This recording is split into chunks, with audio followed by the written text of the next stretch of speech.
La unificación italiana. La ideología nacionalista del siglo XIX consideraba que la unidad fundamental de la vida de las personas era la nación, entendida ésta como comunidad que posee una historia, una lengua y unas culturas comunes. Su objetivo era que cada pueblo o nación tuviera su propio Estado soberano. Tras el Congreso de Viena de 1815, la península italiana quedó dividida en 7 estados: Lombardía-Venecia, el Piamonte, Parma, Módena, Toscana, los estados pontificios y en el sur el Reino de las Dos Sicilias. Algunos de estos estados se encontraban bajo la dominación extranjera, con las familias reales de Austria y Francia, y otros se encontraban bajo el yugo del absolutismo, en este caso la mayoría de estados. Sin embargo, la existencia de una lengua y un pasado en común forjó un sentimiento de unidad entre los italianos, el denominado Risorgimento. La unificación italiana atravesó por varias etapas y estuvo dirigida principalmente por Víctor Manuel II, rey del Piamonte-Cerdeña, convertido al constitucionalismo por lo que era un rey liberal, y por su primer ministro, el conde de Cavour. En la primera etapa, que va de 1859 a 1860, el Piamonte-Cerdeña le declara la guerra a Austria. Los reinos de Lombardía y Venecia habían sido anexionados por Austria-Hungría.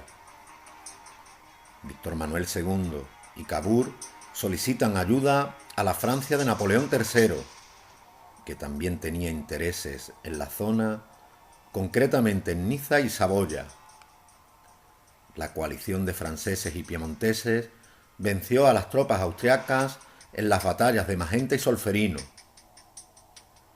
Como consecuencia, el Piamonte-Cerdeña se anexiona a Lombardía, pero no así Venecia, puesto que Napoleón firmó la paz con los austriacos por separado, con lo que siguió conservando el Véneto. La anexión de Lombardía provocó una oleada de entusiasmo nacionalista en los estados del centro de Italia.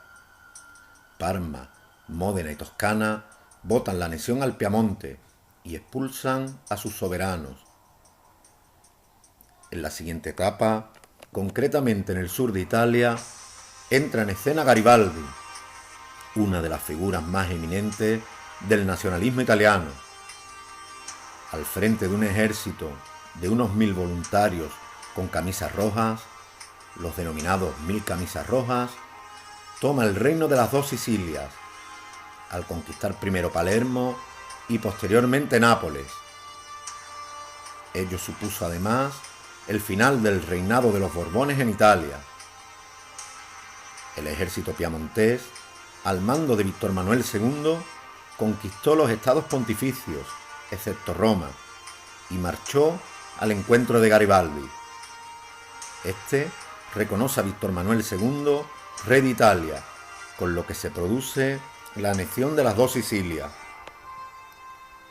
En 1861 se proclamó el Reino de Italia, cuyo primer rey fue Víctor Manuel II, el rey de Piamonte.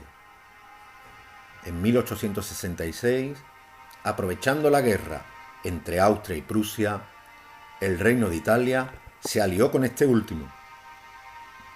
A pesar de que los italianos fueron derrotados por los austriacos en Custoza, la victoria prusiana a estos en Sadowa permitió finalmente la incorporación a Italia de Venecia.